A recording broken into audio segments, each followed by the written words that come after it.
السلام عليكم. كم رمضان مر عليك ولم يتغير فيك شيء، رمضان بعد رمضان وأنت ما زلت. قال الله: ألم يأني للذين آمنوا أن تخشع قلوبهم لذكر الله. ألم يأني بعد؟ كم ختمة بدأتها ولم تكملها، كم توبة وعدت بها ثم أخرتها، كم دمعة نزلت ثم جف أثرها بعد العيد. قال النبي صلى الله عليه وسلم: رغم أنف امرئ أدرك رمضان فلم يغفر له. تخيل شهر مغفرة كامل ثم تخرج منه بلا مغفرة.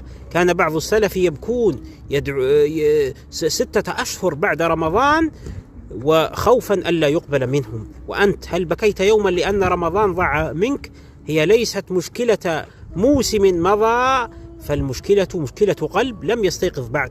وقد أعاد الله عليك وأنعم عليك برمضان جديد، فلا تجعله رقما جديدا في قائمة الرمضانات الضائعة. اجعله بداية مختلفة واعترافا صادقا بأن الوقت لم يعد يحتمل التأجيل، وأن رمضان هذا ستغير فيه كثيرا مما كنت عليه.